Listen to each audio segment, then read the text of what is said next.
totoo ba na itong si Senator Bato de la Rosa ay tinulungan ni Chavit Singson na sumakay? Kasi po, nagsalita na rin itong si Senator Marcoleta kanina, inambush interview itong si Senator Marcoleta alam niyo ba, sa totoo lang, si Bongbong Marcos at si Auntie Claire Castro, dismayado sa nangyari kay Senator Bato de la Rosa na narito ang Balitang Pinoy TV.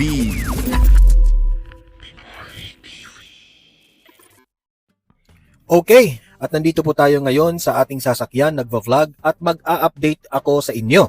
Okay? Mag-a-update po tayo patungkol sa totoo ba na itong si Senator Bato de la Rosa ay tinulungan ni Chavit Singson na sumakay raw sa yate, sumakay raw sa helicopter, sumakay raw sa eroplano ni Chavit Singson. Ang dami pong mga akusasyon, aligasyon dito kay Senator Bato at yan po ay sasagutin natin dito lang yan sa Donmar TV mamaya kung totoo ba yan o hindi, no? Kasi po nagsalita na rin itong si Senator Marcoleta kanina, inambush interview itong si Senator Marcoleta sa Senado, no?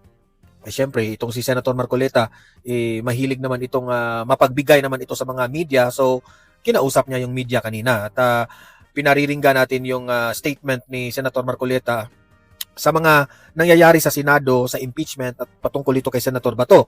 Pakikinggan rin natin si Manong Chavit at yan po ang ating pakikinggan. Ire-reaksyonan natin yan dahil grabe po ang mga issue patungkol dito kay Senator Bato. At alam niyo ba, sa totoo lang, si Bongbong Marcos at si Auntie Claire Castro, dismayado sa nangyari kay Senator Bato de la Rosa na nakatakas raw, nakalabas raw ng Senado. Dismayado si BBM. O kung dismayado si BBM, halatang-halatang desperado si BBM na mahuli itong si Bato de la Rosa sa ICC. So kitang-kita mo, madudulas at madudulas sila sa kanilang mga statements. Kasi, ika nga, sabi nila, paiiral yung batas. Pero bakit kayo dismayado, BBM? So totoo pala yung mga haka-haka na inutusan mo talaga yung NBI na pasukin yung Senado. Kasi dismayado ka na nakatakas si Bato. So kung dismayado kang nakatakas si Bato, naniniwala kaming may order ka sa NBI na talagang bantayan itong si Bato. Di ba? Nabubuking kayo sa mga statements niyo. Yan ang lagi kong sinasabi sa inyo na itong si Bongbong Marcos, hindi siya consistent sa kanyang mga pananalita, sa kanyang mga statements at mga pinagsasabi niya. Hindi siya mabubuking siya. Ito lang yung presidente na walang prinsipyo, laging binubudol po ang taong bayan. Marami po siyang mga hidden agenda sa galaw ng gobyernong ito, no? Sasabihan niya, wala siyang utos sa NBI, pero bakit ka dismayado, di ba? Na nakatakas si Bato.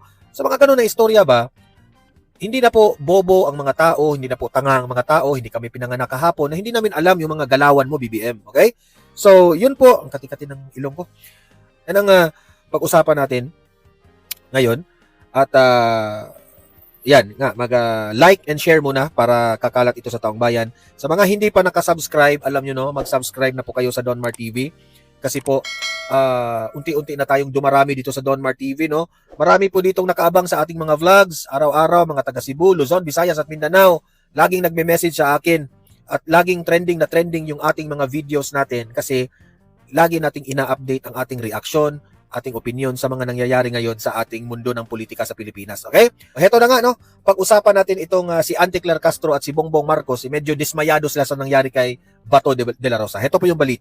Dismayado naman si Pangulong Bongbong Marcos sa pagpuslit ni Senator Bato de la Rosa palabas ng Senado sa gitna ng pagpapaaresto sa kanya ng ICC. At live mula sa TV5 Media Center, nangunguna sa balita si News 5 Palace Correspondent Maricel Halili. Maricel, anong reaksyon ni Pangulong Marcos sa mga nangyayari sa Senado ngayon at noong nakaraang linggo?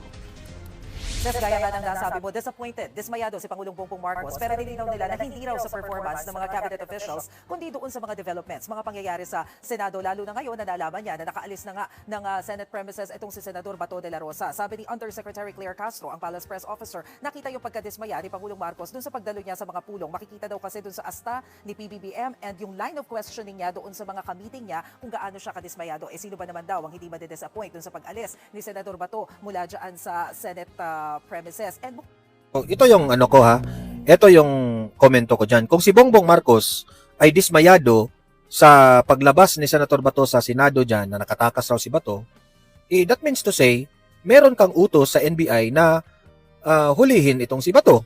'Di ba? Kasi kung hindi ka dismayado, hahayaan mo ang proseso na umiiral, no? Pero bakit ka dismayado? Wala kang karapatan para madismaya ka kasi wala namang clear na warrant of arrest na para arestuhin si Bato. Karapatan naman ni Bato yan na umalis siya. Baka nakalimutan mo, Bongbong Marcos, na ang Senado at ang Malacanang sa executive ay meron po kayong tinatawag na equal powers. So wag kang makialam dito sa sa Senado. Kasi ang hirap sa iyo, Bongbong Marcos, ang mga kalaban mo sa politika, tinutugis mo. Oh, 'di ba? What do I mean by tinutugis? Ibig sabihin, pinapahuli niya, 'di ba? Hindi ka consistent sa mga sinasabi mo kasi nung panahon ng kampanya, todong-todo ka sa suporta ni Bato at ni FPRRD sa war on drugs. Anong nangyari ngayon? 'Di ba? Halatang halata na ikaw, yung galawan mo, pamumulitika. Grabe ang galit mo sa mga Duterte at sa mga kaalyado ng mga Duterte. Mapaghalataan ka, hindi ka professional. Dati kung ikukumpara ko kayo kay Tatay Digong, si Tatay Digong trabaho lang yan eh. Kung meron man siyang mga galit sa kanyang kalaban sa politika, hindi siya makikialam diyan sa mga kagaya nito, yung mga sa kaso-kaso ng mga ganito, 'di ba? Pero ikaw mismo ang pinagbibintangan ng taong bayan na ikaw yung nagpapahuli kay Tatay Digong. Ngayon naman si Senator Bato, 'di ba? Kasi alam mo na threat itong mga taong ito sa political career ninyo, 'di ba?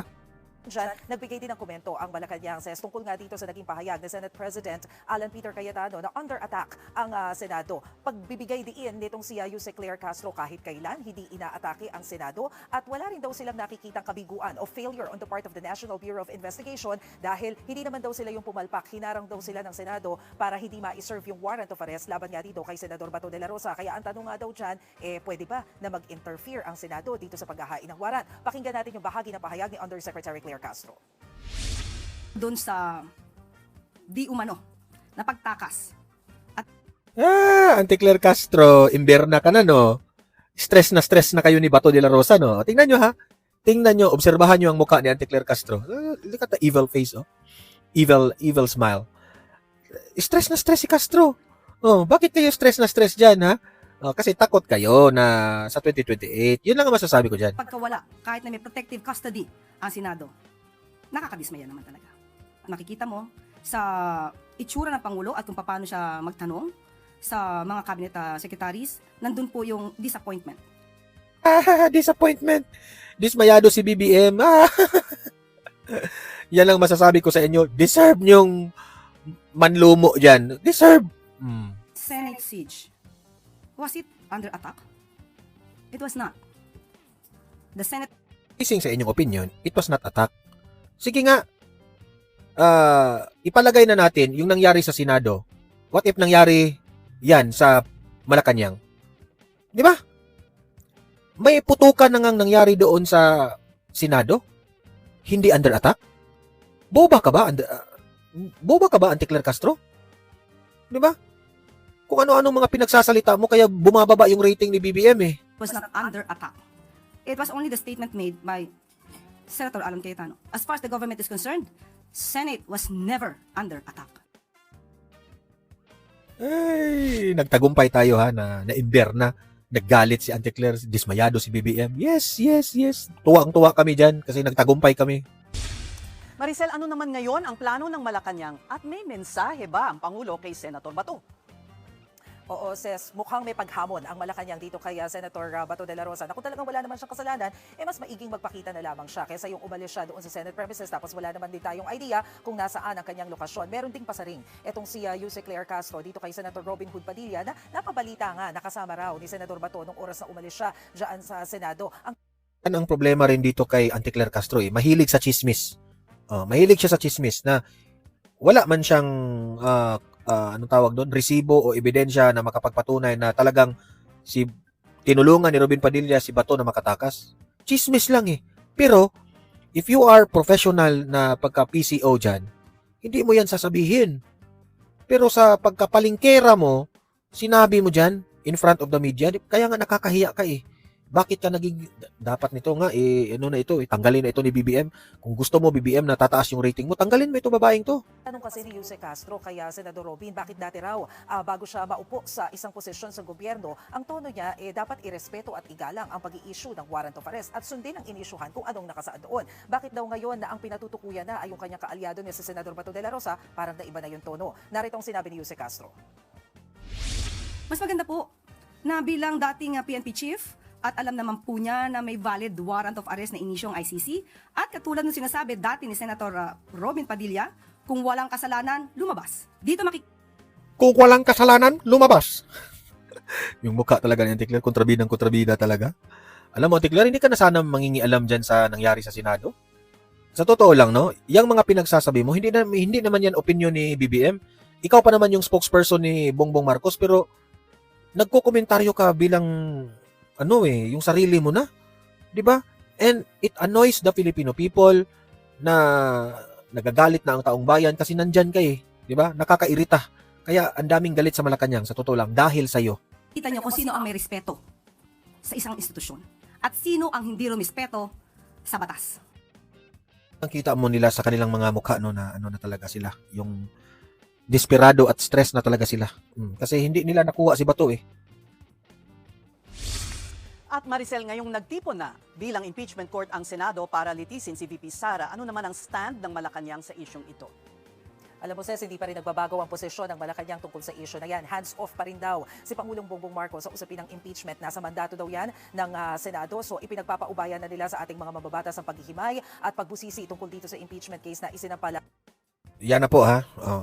So, iwan ko lang no, kasi sa panahon kasi ni former President Duterte, hindi talaga yan mangingialam sa legislative.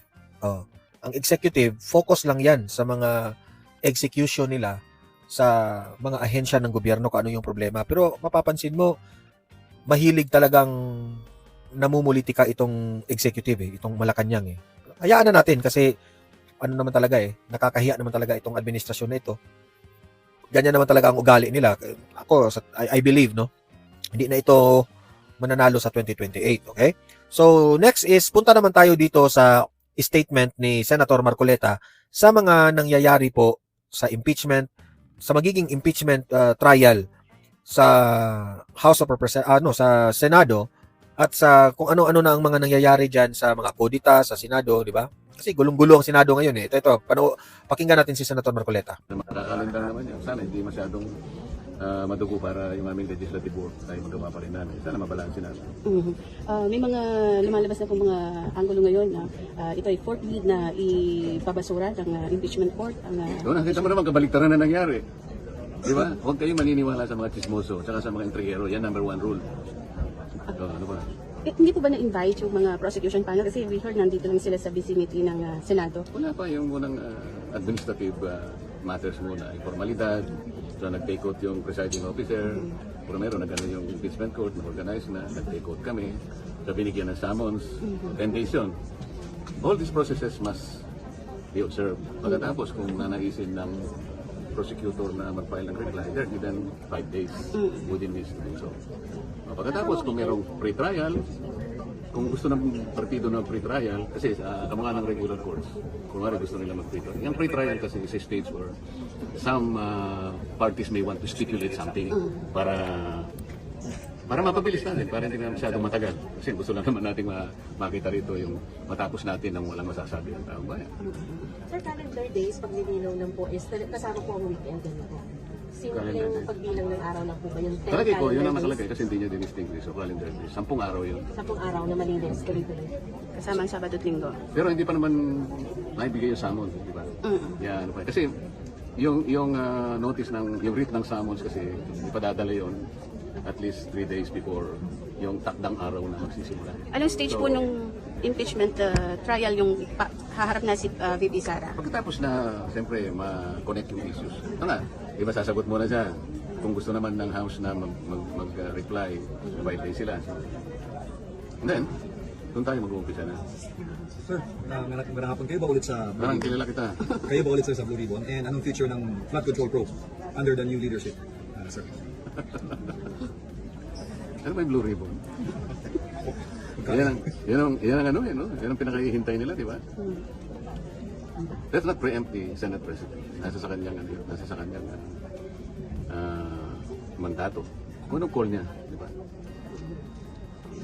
May attempt ba talaga na recruiting ibang nasa majority? Oo naman. Nga sila umiikot minuto eh. So it's a failed coup? A failed Ha? coup d'etat? Hindi naman natin masasabing po. Nag-ano pa lang naman sila eh. Naman. Alam mo naman, So, it's a failed coup d'etat. Diba? Wag na tayong magbulad, wag na tayong magpaikot-ikot. Kanina po, nag-attempt sila na mag-coup-d'etat. It's a failed coup d'etat. Oh, magprangkahan na tayo. Hindi nila na-convince yung 13 na mga senador dyan. ikaw, alam nilang hindi ka, alam naman lang matatag ka. Diyan na nila pupuntahan. Yung alam nilang merong vulnerabilities.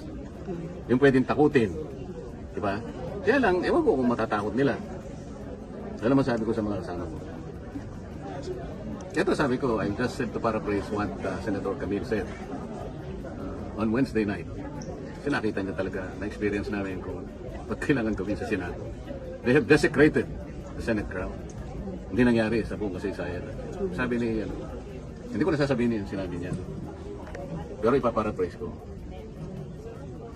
Sino man sa atin ang kakalas sa ating grupo pagkatapos na nakita natin na nag-alay ng buhay ang isa sa atin. Sa palagay ko, mas masahol pa siya kay Judas. Alam mo kung bakit? At least, no, pinaprangkahan ni Senator Marcoleta yung 13 senators ngayon na majority. Na para bang pinare-realize ni Senator Marcoleta na wag naman sana kayong maging Judas o kasi naging majority tayo kasi nagkaunawaan tayo na pareha tayo ng pinaglalaban. 13 tayo. Diba? Kasama na si Bato dyan. Mahiya naman siguro tayo sa ginawa ni Senator Bato. Binuhis niya ang kanyang buhay. Pumunta siya sa Senado. Okay? Para lang bumoto, para lang na maging majority, mapalitan si Soto. Kasi si Soto wala na po eh. Yung kanyang liderato, palpak. Alam naman natin, yung flood control na sa Blue Ribbon Committee, palpak yun, di ba? Oh, wala silang ginagawa, wala silang tinutugis ng mga mastermind. So, at least kayong 13 dyan na majority, at least naman, alam ninyo, no? Na, ano kayo? Isipin nyo ang ginawa ni Senator Bato de la Rosa. Sasabihin ko sa inyo. Si Senator Bato, hindi niya kailangan dumating ng araw na yun. Wala akong expectation na darating. Can you imagine kung nahuli siya? Nahuli siya utilizing a search warrant coming from a court which has no longer jurisdiction in this country. Yung sinasabi ng mga kasama ko, well, para ano ka, sumulong mo na lang. Anyway, you can exhaust all remedies under the law. What remedies are you talking about? Kung ano ginawa nila kay dating Pangulong Duterte, yun din ang gagawin nila. Do you think, makikita pa natin si Senator Bato pagkatapos nilang makuha? Kasi, wala na. Kaya sabi ko, hindi niya kailangan pumunta rito. Pero nagpunta siya. Nirisk niya yung buhay niya. Kaya lang namin nakuha dahil sa kanya, wala nang iba. We owe it to himself alone and nobody else. Nobody else. Kung hindi siya pumunta, nobody will blame him. Dahil buhay niya yun eh. But he chose to do it. Kaya sabi ko sa kasama ko ngayon, sino mo ng konsensyon kakakalas? Yung tao ginawa niya. Gusto mo magpakulong dito? Pwede. Kasi at least domestic law, di ba? You can hire lawyers. Pwede ka makita ng kamag-anak mo, ng asawa mo, ng pamilya mo. Sa deheg. Sino tutulong sa iyo doon? Ako nga nakiusap eh. Makita ko lang si PRRT kasi nandun na ako eh. Then imagine, I request. O sige, kung gano'n lang, makita ko lang. Kung ayaw nyo kong makausap, huwag na. Makita ko lang kahit 5 minutes. So I can wave my hands. Para ipakita ko sa kanya, Mr. President, I am here. How are you? Then alis na ako. So, send ako Hindi nila ako pinagbigyan. Ganon din ang mangyayari kay Senator Bato. Ngayon, yung mga Pilipinong, lalo na yung mga iba sa inyo, I'm sorry to tell this, lalo na yung mga iba sa inyo, hindi naman lahat, nabayaran. Kailangan sabihin ko to. Akala nila yung warrant of arrest can be enforced. Wala na tayo membership sa ICC, nasa Rome Statute. Without the treaty, what will be the legal basis of a warrant of arrest? You tell me. Huwag kayong nagpapapaniwala doon sa mga din, mga abogado nagsasalita ng salita. Nililin lang nila ngayon. Anong pinaglapalang nila sinasabi? Paikot-ikot sila sa Section 17 of Republic Act 1951. Bali-baligtarin nyo doon. Sinasabi niya lahat. Gagawin. Ito na nga mga kabalita. Ano na ang masasabi nyo patungkol sa balitang ito? Please comment down below mga kabalita. Pag-usapan natin yan sa comment section. At kung di ka pa nakasubscribe sa ating channel, baka naman